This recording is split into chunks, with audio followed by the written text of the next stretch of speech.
Bom dia para todos.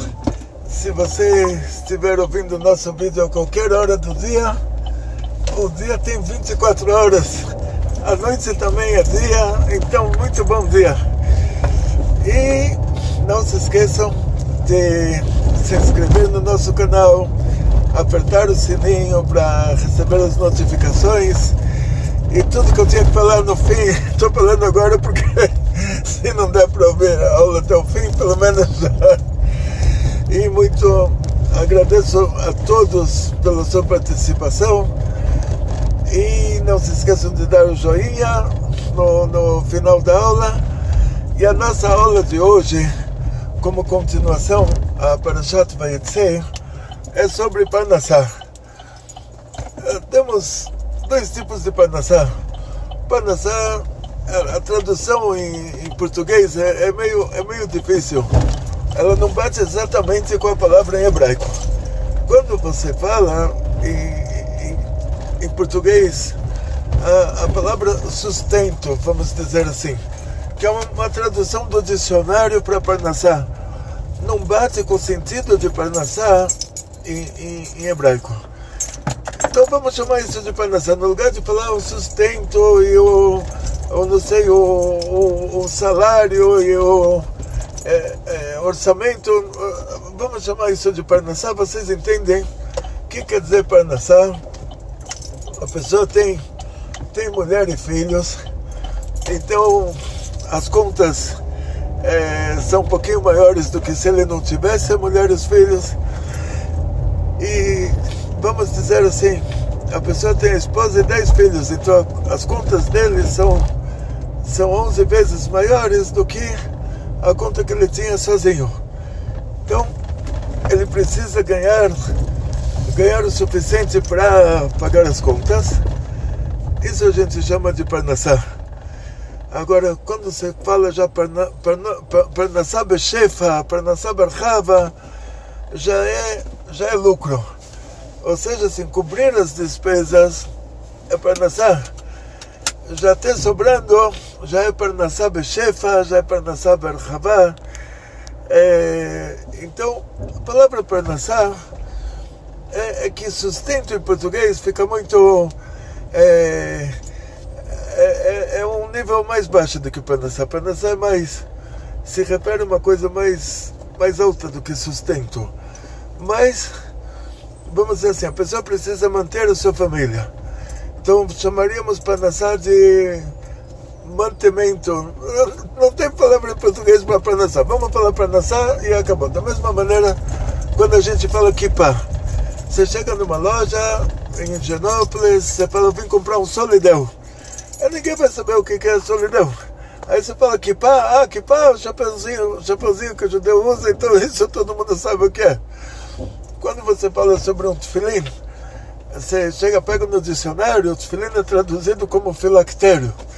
Aí você fala, entra numa loja e fala, eu quero filactério. O cara fala, que bactéria que é essa? Então você fala tefilim é um acessório de reza judaico. Então Parnassá também, Parnassá não tem como traduzir, está nessa classificação. Como você fala tzitzit, os padres portugueses, quando traduziram traduções da Bíblia, geralmente você vê que a pessoa que traduziu, ele nunca tinha visto um judeu, ele não entendia nada de cultura judaica, mas ele entendia de linguística. Então, aquele padre da Idade Média que tinham expulsado os judeus da Espanha, o convertido os judeus portugueses da força, não tinha sobrado um judeu para contar a história. O padre tinha que traduzir a Torá. Vamos dizer do original, acho que isso nem é problema dos portugueses e espanhóis, isso já foi anterior a essa etapa, mas a pessoa que tinha que traduzir, o goi, o não judeu que tinha que traduzir a Torá do hebraico para outra língua. Então, aquela pessoa, ele encontra a palavra tzitzit. E ele não sabe o que é tzitzit. Está escrito no Shema Israel, Vasulachem tzitzit. Então ele vai procurar onde aparece novamente essa palavra na Torá. ele encontra de novo essa palavra que o anjo pegou ele pelo tzitzit da cabeça dele. O profeta Hezkel fala isso, e aí aquela pessoa que está traduzindo, ele nunca viu judeu na vida, não entende nada de cultura judaica, ele não sabe que o profeta, para colocar o tefilim na cabeça, tem que cortar o cabelo, porque senão o tefilim vai ficar boiando em cima do cabelo. O tefilim não vai estar na cabeça, vai estar no ar. Então o profeta ele tinha um cabelo muito, muito curto na cabeça, quer dizer, não chegava a 1 centímetro. Não dava para pegar ele pelo cabelo da cabeça. Onde ele tinha cabelo mesmo, nos peot, que ele deixava essas partes laterais crescer, para mostrar que pela Torá é proibido cortar. Então o anjo só teria como pegar ele pelos peot. E isso bate com o tzitzit, que é comparado aos peot. São dois lados compridos. O padre, quando foi traduzir a Torá para português, ele encontrou essa palavra tzitzit, ele não sabe o que é isso, nunca tinha visto um judeu, nunca tinha visto um tzitzit. Então ele procura essa palavra, a segunda vez que essa palavra aparece na Torá é no profeta Hezkel. O profeta Hezkel fala que o anjo me pegou pelo tzitzit da minha cabeça, o padre coloca a mão na cabeça e aqui está raspado, para ele por causa da mitologia, que pela Torá é proibido raspar, mas na idolatria antiga, na mitologia dos italianos, ela se raspava esses lados, por motivos religiosos deles, motivos de idolatria deles. Então o padre aqui tinha raspado, e onde ele tinha o cabelão, ele tinha franja, tinha o cabelão como um prato assim na cabeça. Aí ele pegava, segurou com a mão, ele viu que pela franja dá para pegar. Aí ele traduziu o tzitzit como franja. E hoje, se você chega numa loja em Genópolis, você fala, eu quero comprar uma franja numa loja de roupas, vão te falar, desculpa, você está numa loja de roupas, você quer comprar uma franja? Vai para um psiquiatra, você vai se tratar. Na prática, assim, a Parnassá entra nessa classificação. Se o marido chega em casa e ele fala para a mulher, olha, eu estou te sustentando, isso é palavrão em português. Ou seja, assim, falar para alguém, não sou obrigado a te sustentar, ou estou te sustentando, é pejorativo. Então a pessoa não vai chegar para numa empresa e falar, eu vou trabalhar, eu quero que você me dê o sustento.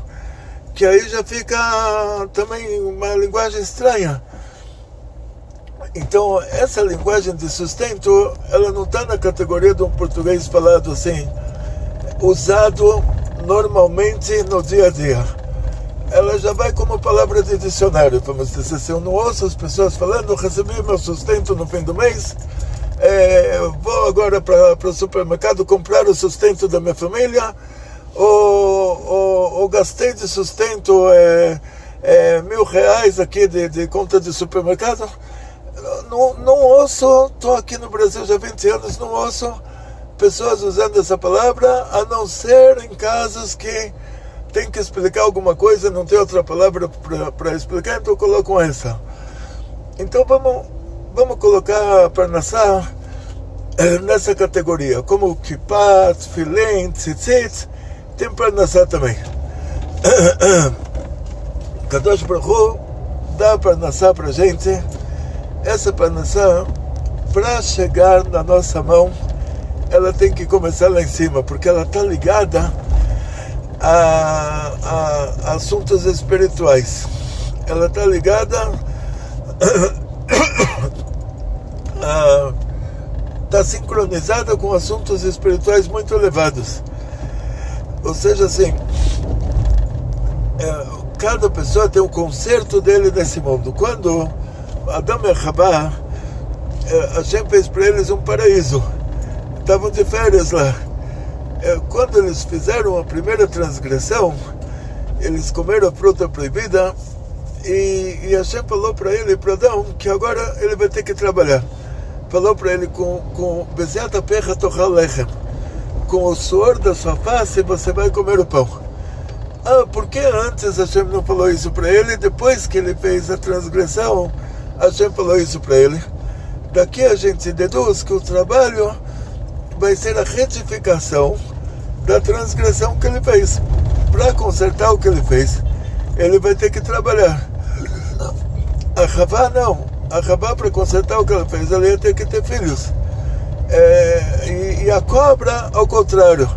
A cobra sempre falou para ela. Agora vamos usar a palavra sustento, que é no pejorativo, mas é para xingar a cobra, né? Aí você falou para ela que o sustento dela vai ser encontrado em qualquer lugar, como o pó da terra, que ele é gratuito, e ele se encontra em todos os lugares de graça. Sempre nas casas as mulheres estão limpando o pó. Nenhuma mulher quer encher a casa dela de pó, nenhuma mulher quer guardar muito pó em casa.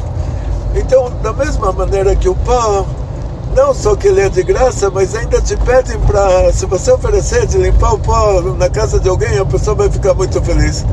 Ainda te pedem para levar o pó. Dessa mesma maneira, Hashem fala para a cobra, você vai comer o pó. O que quer dizer? É uma linguagem figurada.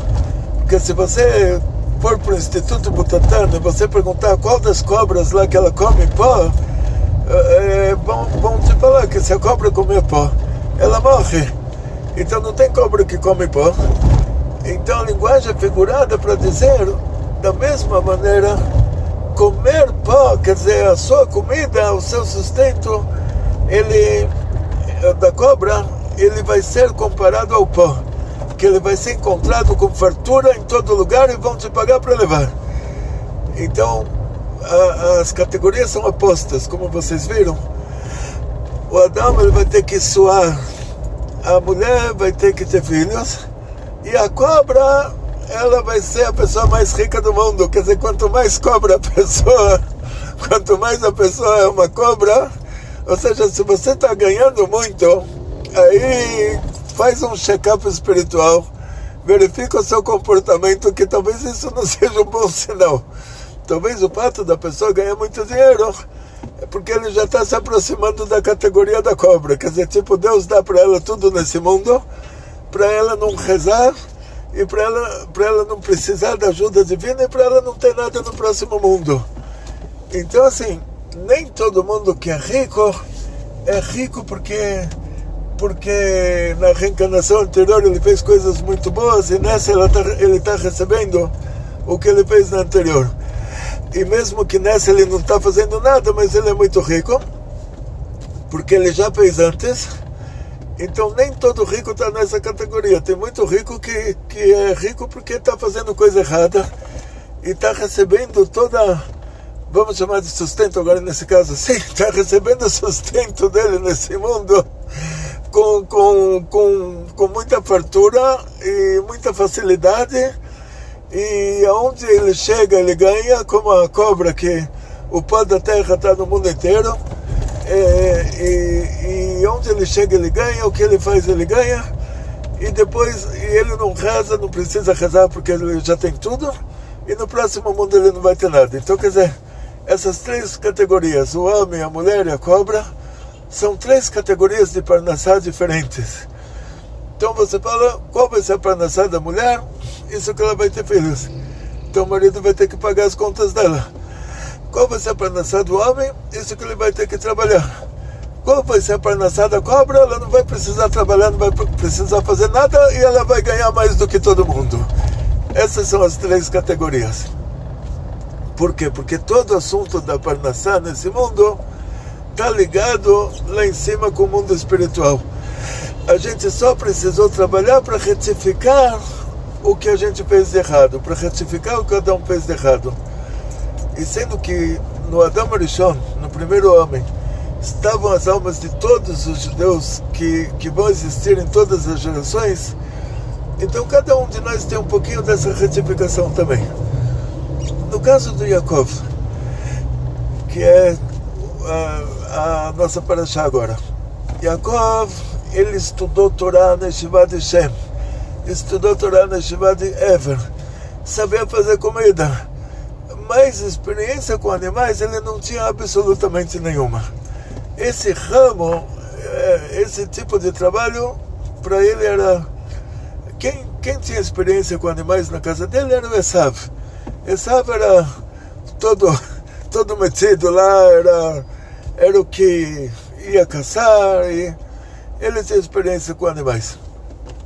O Yaakov, ele recebe uma brachá do pai dele para se casar, e a mãe dele fala para ele fugir porque o irmão dele quer matar ele.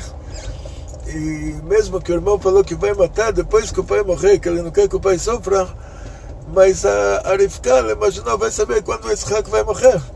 Se for hoje, aí ela perde o filho. Então ela falou para Jacob fugir. Jacob fugiu para Haran, também para procurar a esposa lá. E na hora que ele chega em Haran, ele chega sem dinheiro, porque no meio do caminho o Esav manda o filho, ele faz para assassinar o Yaakov. Ele pergunta para Jacob agora o que ele vai fazer. Jacob fala sobre o que? Pega o meu dinheiro, que o pobre é considerado, é tão importante quanto o morto. Ou seja, da mesma maneira que você não vai para o cemitério pedir conselhos para as pessoas que já morreram, dessa mesma maneira, se a pessoa é pobre, por mais sábio que ele seja, você fala, se ele soubesse tudo isso, ele já estaria ganhando um pouquinho melhor, né? Então esse é o nosso erro. Então Jacob falou, olha, pega o meu dinheiro. Ele continua sendo o mesmo Jacob, o mesmo grande sábio que ele era, mas já ficou tão importante quanto o morto. Para vocês verem aqui que a riqueza e a pobreza não fazem a diferença na essência da pessoa, mas fazem a diferença socialmente em relação ao que as outras pessoas, como as outras pessoas estão considerando ele. Jacob chega em Haran sem dinheiro. Ele vê a Rachel, pastora de ovelhas. Ele já entende a necessidade do cliente. A mãe dele pediu para ele se casar. Ele vai se casar com a Rachel. E ele já entende que disso que ela está trabalhando como pastora, quer dizer que o pai dela não tem outra solução, senão não colocaria a própria filha num trabalho desses. E o fato é que o poço estava com uma grande pedra cobrindo ele, e o Jacob sozinho conseguiu tirar essa pedra, e a Rivka nunca conseguiria tirar. Quer dizer, pastor de ovelha é trabalho para homem, não é trabalho para mulher. Então ele entendeu a necessidade do cliente, ele já sabia como negociar com o Lavan. Na hora que ele se encontra com o Lavan dá para ele, hospeda ele, faz ele trabalhar também um mês. E é um hobby, né? Tipo assim, ele está lá, está conhecendo um novo estilo de vida. Tipo, no primeiro mês ele ficou lá, não ganhou nada para isso. Ensinaram para ele o trabalho, como trabalhar com os carneirinhos, com as ovelhinhas. Então ele tinha um mês de experiência. O Lavan pergunta para ele agora o que ele pode ele pode fazer, se ele quanto o Lavan fala que está disposto a dar um salário para ele continuar, porque a gente viu, o Lavan não tinha escolha. Ou era o Jacob com um mês de experiência, ou eram as filhas do Lavan. Então, entre as filhas e o Jacob já era menos ruim do que as filhas em matéria de trabalho. Então, o Jacob ele se aproveitou dessa necessidade do cliente e falou, olha, eu estou disposto a trabalhar 7 anos por Rachel, sua filha pequena. Então, ele entra agora num trabalho com um mês de experiência, ele trabalha 7 anos e dá certo. E continuação, o Yaakov se casa, no lugar de se casar com a Rachel, o Lavan engana ele, coloca lá Leá, e o Yaakov fala, por que você me enganou? E Lavan fala, olha, espera uma semana, 7 dias, que eles costumavam fazer Sheva Brachot como a gente. Um casamento era 7 dias de festa. terminou 7 dias, a gente faz mais um casamento. Você se casa com a Rachel. Isso que você queria desde o começo. Aí, você trabalha depois disso mais 7 anos, casado com as duas. Tá bom. Yaakov topou também.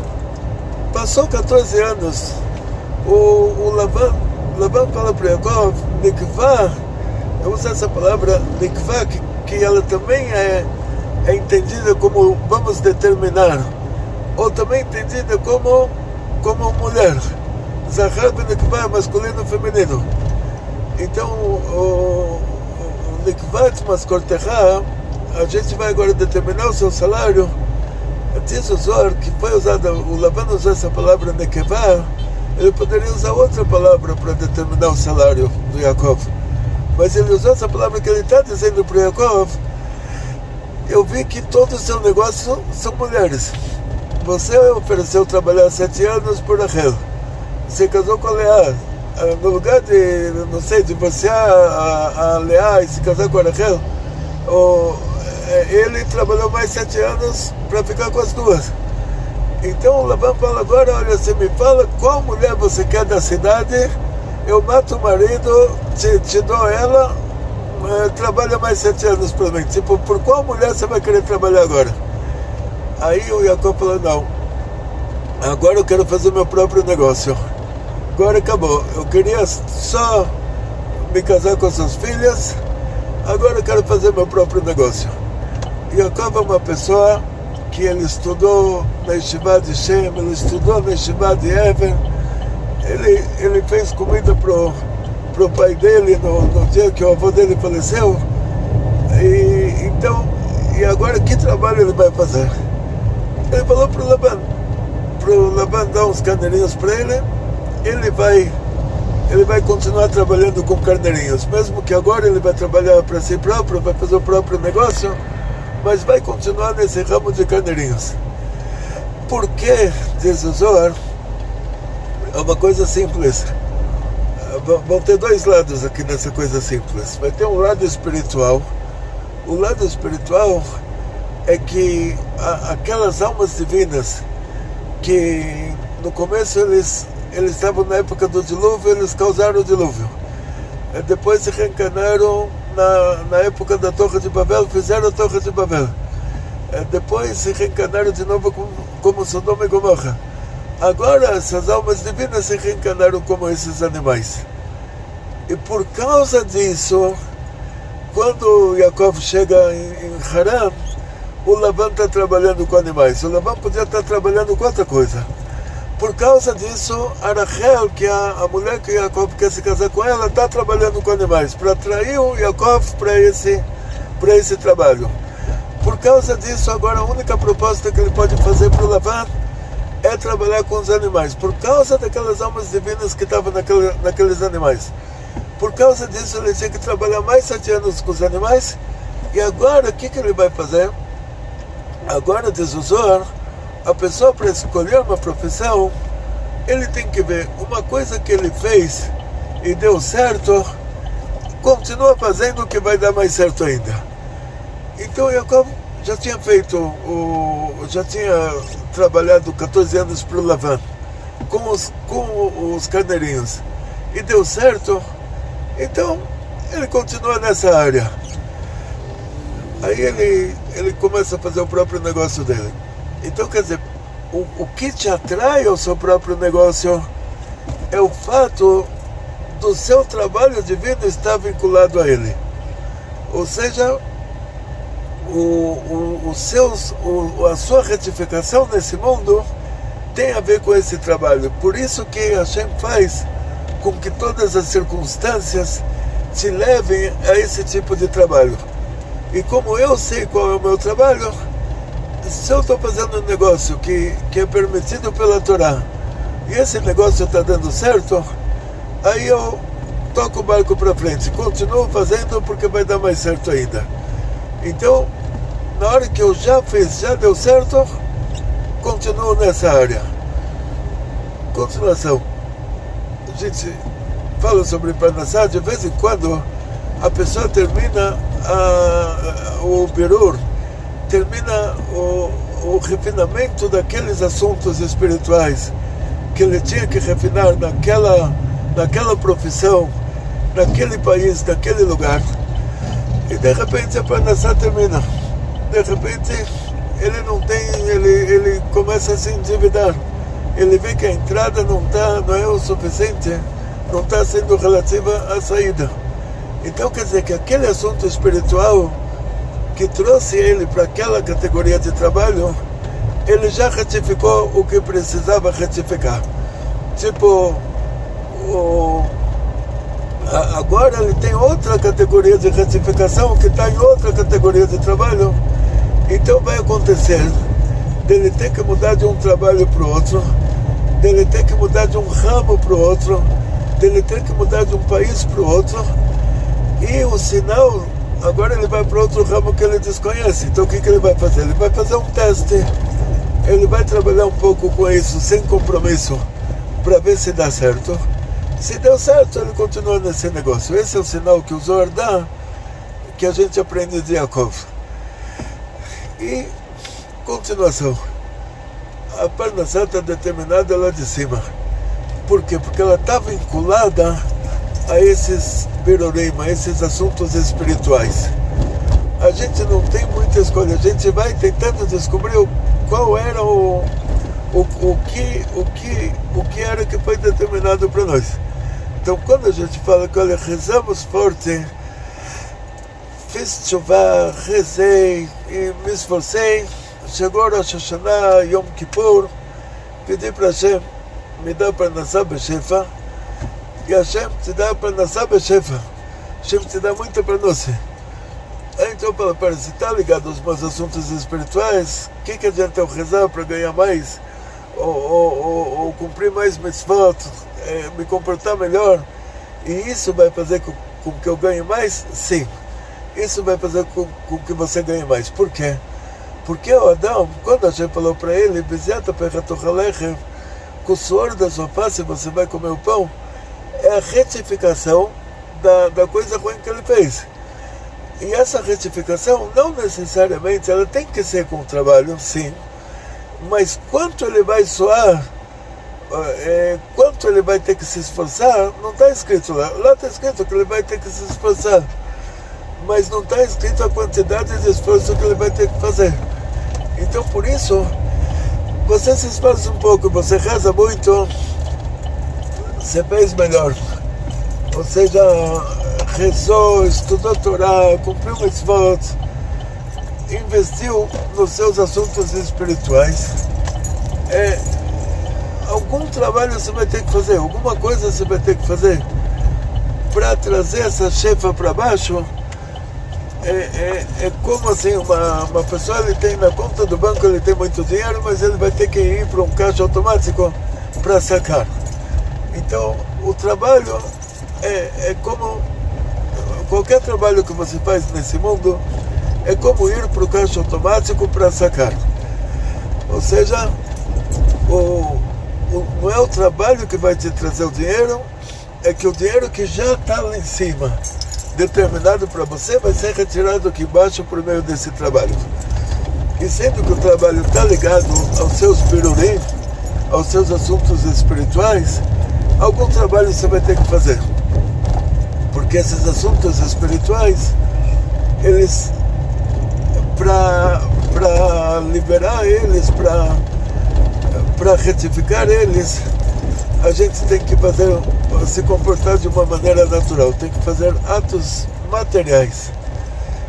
Então alguma coisa vamos ter que fazer, mas não necessariamente que a pessoa vai ter que o tempo todo trabalhar, não tem tempo para rezar, não tem tempo para estudar Torá, trabalha como na China, não sei, me falaram que na China você trabalha 50 anos em seguida, não tem Shabbat, não tem festas judaicas, não tem nada. Tipo, os chineses, eles se casam antes do trabalho e lá não tem feriados. Tipo, não sei, a gente ouve, não foi para a China, no momento não tenho não está agendado para mim para ir para a China, mas a gente ouve assim, mas vamos dizer, nós somos judeus. Tem no nosso site, inclusive, um atestado para festas judaicas, os dias que você não pode trabalhar durante o ano. Nesse atestado está escrito, todo e qualquer Shabbat, do pôr do sol da sexta-feira até a saída das estrelas do sábado, e as festas judaicas que são proibidas, são chamadas de Yom Tov, estão escritos lá também. Então, a pessoa poderia falar, pô, se a Parnassá está dependendo do trabalho, então teria que trabalhar mais. Não poderia ter tanto feriado, tanta festa judaica.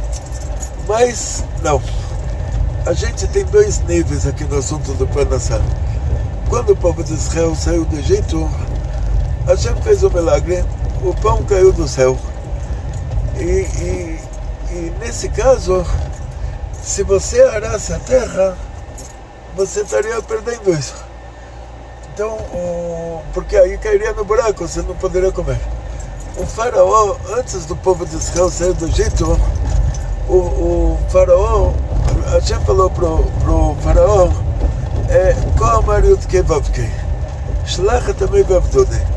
assim disse Deus, mas usando o nome de Deus de 4 letras.